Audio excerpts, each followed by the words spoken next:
Hi, I'm Ryan with Leerburg, and today we're going to show you how to make your own leather leash.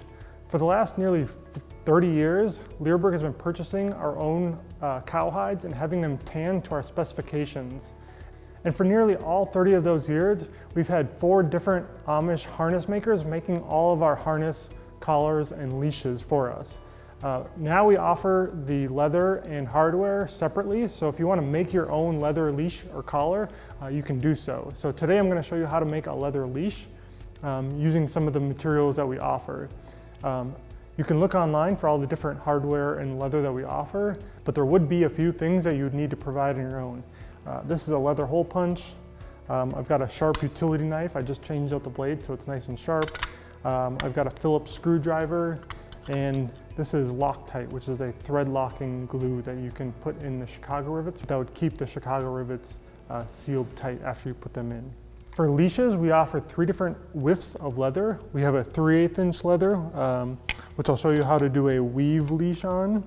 We have a 3/4 inch leash, which I'll show you how to use the Chicago screws to make a leash out of. And we also have one in between as a 1/2 inch width piece of leather. And all 3 of those widths are offered in both brown and black. So today we're going to show you how to make your own leather leash. And I'm going to show you 2 different ways to make a leather leash depending on the size of leash that you want. So I'm going to show you one with a 3/8 inch leash, which is going to be more of a weave. And then we have a 3/4 inch leash, which I'm going to use some Chicago screws to make the leash. But first I'm going to show you the 3/8 inch one. And all you're going to need is a sharp knife.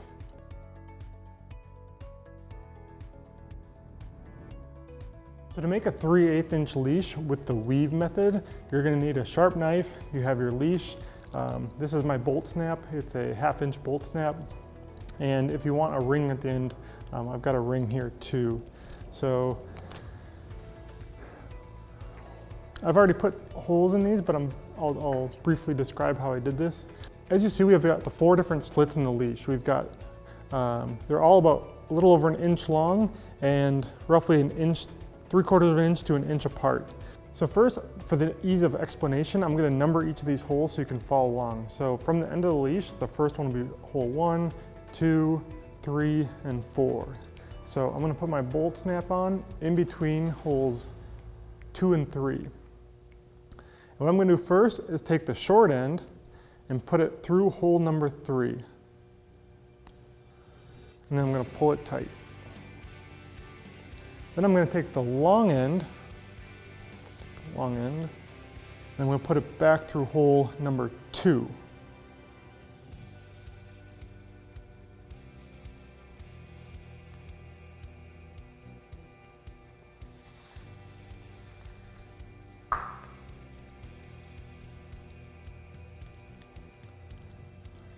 So at this point, our bolt snap's already fixated on, and this is not going to come off. But since we have the 2 more holes, what we're going to do is put the short end through hole 4.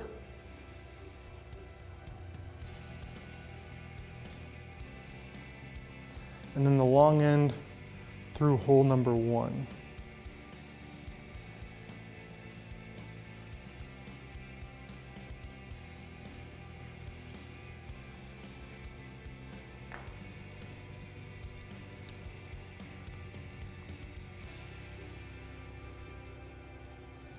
And this creates a weave style leash, so your bolt snap is secured on simply by weaving the leather back through itself.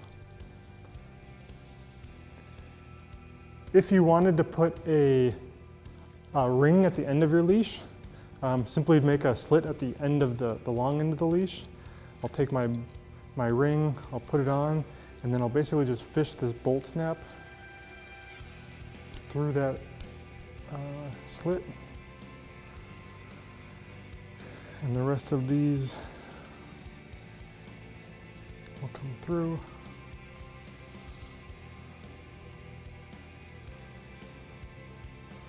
Twist it so it's the same, and now I've got an end with a loop on it, so if you ever wanted to clip the leash to itself, you can do that.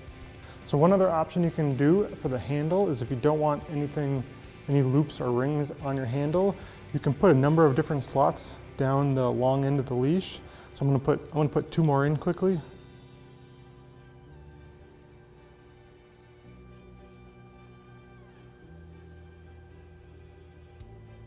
So now I've got 3 different slits at the end of this leash. There's 1, here's 2, and 3. And all I'm gonna do is fish the long end of the leash through each of these and then pull it through, and it's gonna create a twist in the leather. I pull it all the way through, keep pulling. Now you've got this little twist on the end. I'll do that for each of them.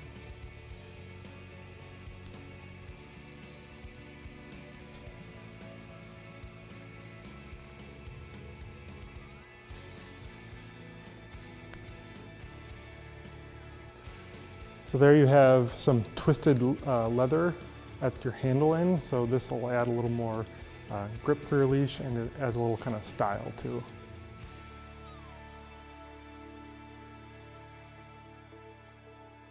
So if you want to make a 3/4 inch leash, I don't typically recommend the weave method for these because it gets kind of big and bulky. So I prefer using just a normal Chicago screw if you don't have a pop rivet gun or obviously a leather sewing machine. So what I'm gonna do is I'm gonna shave off and taper the end of this leash, and then I'm basically just gonna put my bolt snap on, put a hole in it, and then secure it with a Chicago screw. And I'll show you with this shorter piece of leather what that's gonna look like. So to taper off the end of this, I'm gonna make this end thinner, and I'm just gonna use a sharp utility knife to do that. And so I'll show you here in a bit what it is, but it's gonna be shaving off some of this end. So here I just tapered off the end of this. This is about an inch and a half, so it comes down to a thin piece. That way when I put my leash together, it stays thin instead of having 2 big pieces of leather back to back, like this would be. Now it comes to a nice tapered end. So now I'm gonna put 2 sets of holes in the leash. I'm gonna put one as close to the buckle as possible, and then I'm gonna put one down here towards the end. And one thing you'll want to note is the closer you want to get your Chicago rivet to the buckle, you might need the longer Chicago screws. So we have 3/8 inch and 1/4 inch length Chicago screws. If you want to use a 1/4 inch one, you'll have to just put it down further so that it can reach through. If you want to get it super tight and close, you'll have to use one of the 3/8 inch length ones. I'm going to put both of mine down a little further. So this will be a little looser up top, but I'll use both 1/4 inch Chicago screws on this one. To put holes through the leather, I'm gonna use a leather hole punch. If you don't have a leather hole punch, they're relatively cheap if you wanna go buy one. Otherwise, you could potentially just use a drill. So you could drill a hole through the leather. But I'm gonna use the leather hole punch, and I'm gonna put my first set of holes right behind the buckle.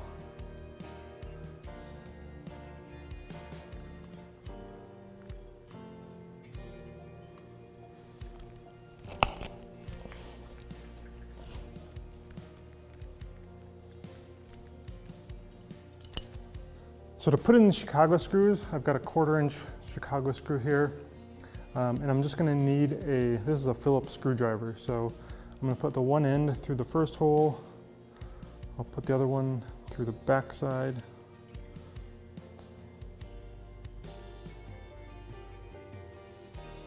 Now I can just screw them together.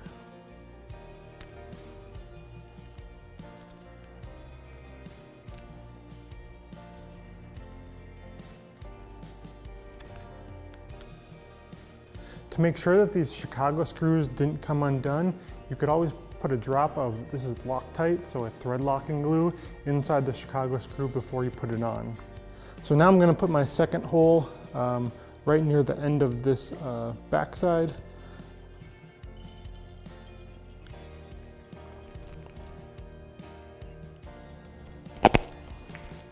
And my second Chicago screw will go through, and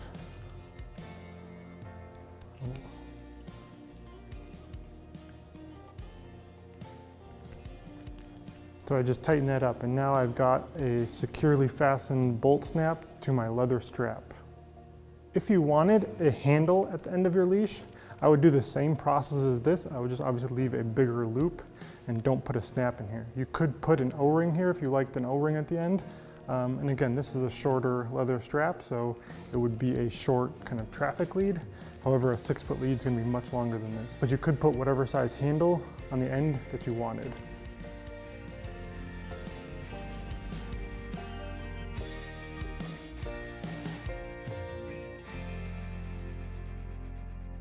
Keep in mind, if you're looking to add years of life to your leather products, check out Leerburg's Leather Conditioning Cream and Spot Cleaner.